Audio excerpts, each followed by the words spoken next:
Assalamualaikum. Nama saya Ramanti Melnia Triyoga Ningsih, NIM 138. Hai, nama saya Ulfa Khalifatul Usna,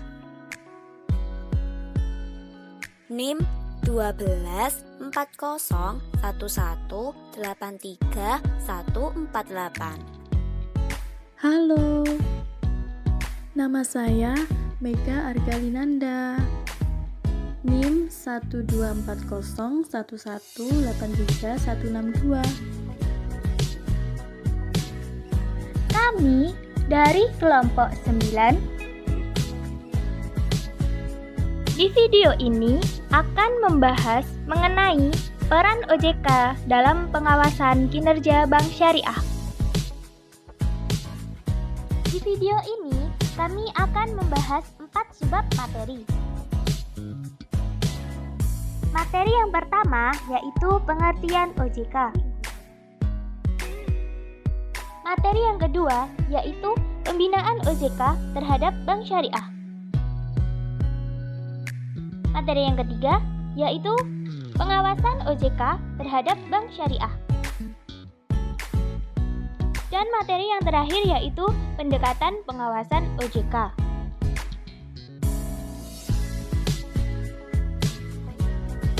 Materi yang pertama yaitu pengertian OJK.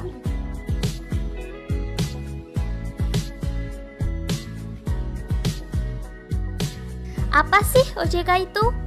Otoritas Jasa Keuangan atau OJK merupakan lembaga independen dan bebas dari campur tangan pihak lain yang mempunyai fungsi, tugas dan wewenang pengaturan, pengawasan, pemeriksaan dan penyidikan di sektor jasa keuangan atau SJK sebagaimana dimaksud dalam Undang-Undang atau UU Republik Indonesia Nomor 21 Tahun 2011 tentang Otoritas Jasa Keuangan.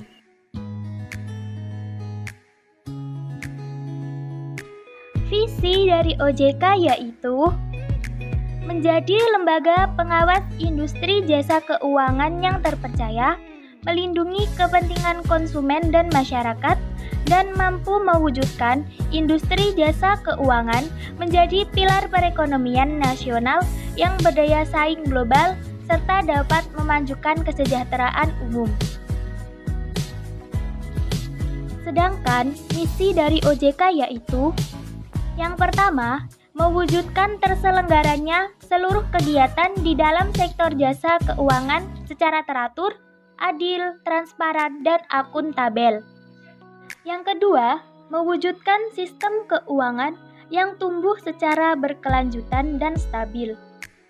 Dan yang ketiga, melindungi kepentingan konsumen dan masyarakat.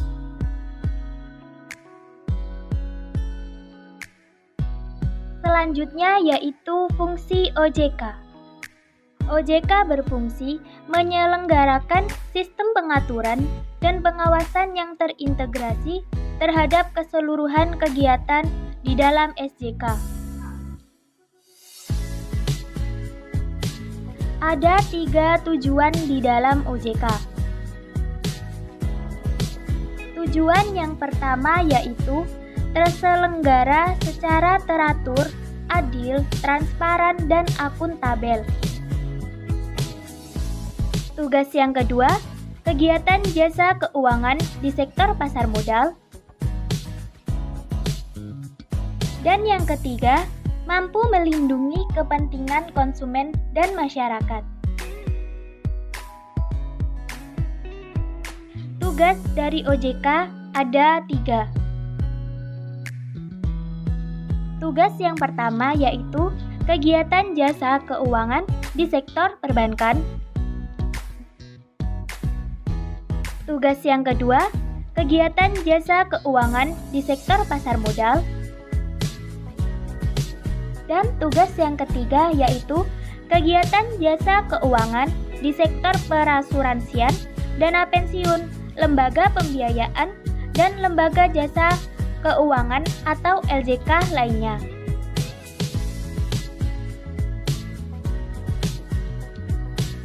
Peran OJK dalam perbankan. 1. Keuangan di sektor perbankan. 2. Kegiatan jasa keuangan di sektor pasar modal. 3. Kegiatan jasa keuangan di sektor peran sosial, dana pensiun lembaga pembiayaan, lembaga jasa keuangan.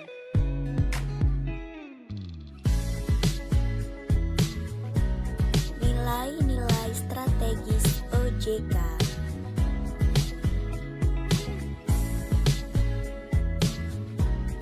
Pertama, integritas adalah bertindak objektif, adil, dan konsisten sesuai dengan kode etik dan kebijakan organisasi dengan menjunjung tinggi kejujuran dan komitmen.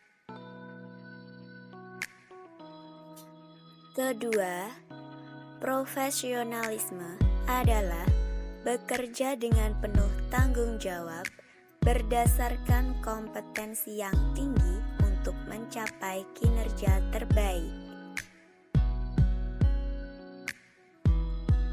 Ketiga, sinergi adalah berkolaborasi dengan seluruh pemangku kepentingan baik internal maupun eksternal secara produktif dan berkualitas.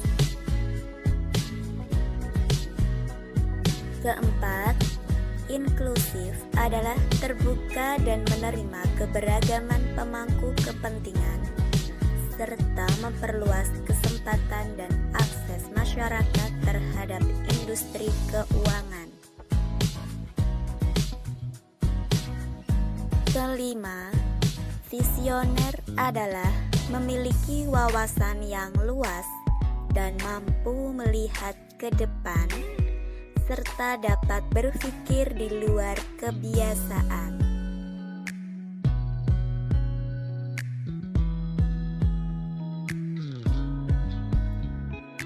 Pembinaan OJK terhadap bank syariah.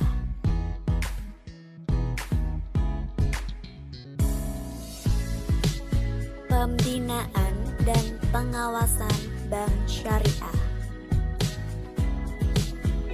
Kewajiban untuk menyampaikan laporan kegiatan usahanya baik kepada pengawas maupun kepada publik. Kewajiban bank untuk memelihara tingkat kesehatan. Kewajiban untuk memberikan informasi yang diminta pengawas bank. Kewajiban memenuhi standar atau ketentuan prudensial.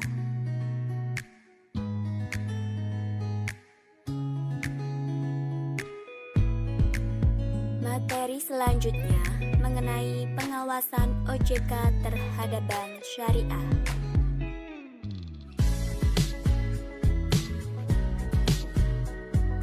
Pengaturan dan pengawasan bank.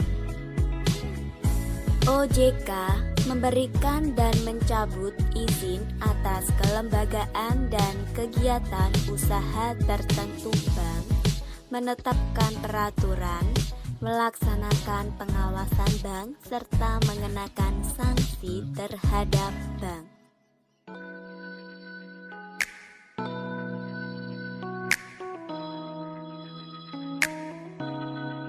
Fungsi pengawasan perbankan dari Bank Indonesia ke OJK. Pertama, koordinasi yang dilakukan antara OJK dan Bank Indonesia. Kedua, harmonisasi. Ketiga, pengaturan pengawasan mengenai aspek kehati-hatian bank. Tujuan pengaturan dan pengawasan bank.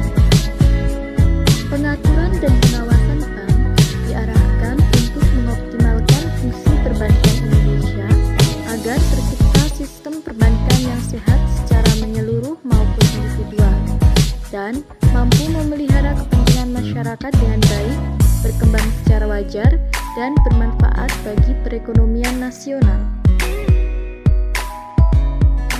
Kewenangan pengawasan bank.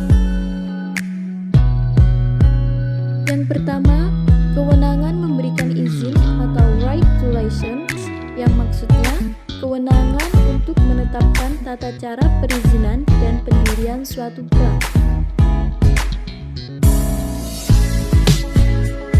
Yang kedua, kewenangan untuk mengatur atau right to regulate, yang maksudnya untuk menentukan ketentuan yang menyangkut kegiatan perbankan. Yang ketiga, kewenangan untuk mengenakan sanksi atau right to impose sanction, yang maksudnya menjatuhkan sanksi sesuai dengan ketentuan undang-undang. Yang keempat, kewenangan untuk melakukan penyidikan atau right to investigate sesuai dengan undang-undang. OJK mempunyai kewenangan untuk melakukan penyidikan di sektor jasa keuangan termasuk perbankan. Yang kelima, kewenangan untuk mengawasi atau right control. Dalam mengawasi bank terdapat dua cara. Yang pertama, pengawasan bank secara langsung atau on-site supervision, dan yang kedua, pengawasan tidak langsung atau off-site supervision. Sistem pengawasan bank. Yang pertama, pengawasan berdasarkan risiko atau risk-based supervision, yaitu pengawasan bank yang menggunakan strategi dan metodologi berdasarkan risiko yang memungkinkan pengawas bank dapat mendeteksi risiko yang signifikan secara dini dan mengambil tindakan pengawasan yang sesuai dan tepat waktu.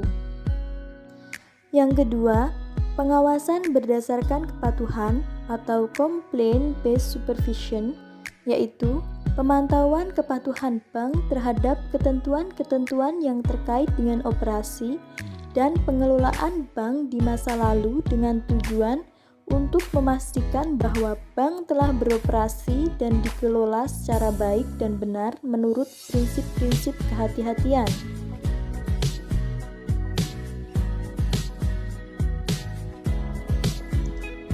Siklus pengawasan berdasarkan risiko. Yang pertama, melakukan pemahaman terhadap bank dengan mengumpulkan data dan informasi. Kemudian melakukan penilaian risiko dan tingkat kesehatan bank dengan melihat profil risiko dan tingkat kesehatan bank. Selanjutnya, kita dapat melakukan tindakan pengawasan dan monitoring atau perencanaan dan pengawasan dengan melakukan strategi pengawasan tahunan dan rencana kerja pemeriksaan. Selanjutnya, melakukan pemeriksaan berdasarkan risiko dan membuat laporan hasil pemeriksaan, kemudian melakukan pengkinian profil risiko dan tingkat kesehatan bank. Pengawasan OJK terhadap bank syariah. Yang pertama, pengawasan off-site atau pengawasan melalui alat pemantauan seperti laporan berkala yang disampaikan bank, laporan hasil pemeriksaan, dan informasi lainnya. Yang kedua, pemeriksaan on-site yang terdiri dari pemeriksaan umum dan pemeriksaan khusus dengan tujuan untuk mendapatkan gambaran keadaan keuangan bank.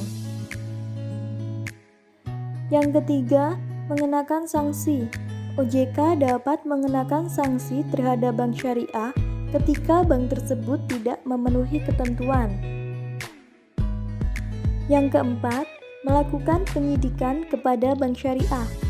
OJK mempunyai kewenangan untuk melakukan penyidikan di sektor jasa keuangan, termasuk perbankan, sesuai dengan undang-undang. Selanjutnya, kita akan membahas submateri yang keempat, yaitu pendekatan pengawasan OJK. Pendekatan pengawasan OJK. Yang pertama, complaint-based supervision atau biasa disebut dengan pengawasan berdasarkan kepatuhan. Yang kedua, risk-based supervision atau biasa disebut dengan pengawasan berdasarkan risiko.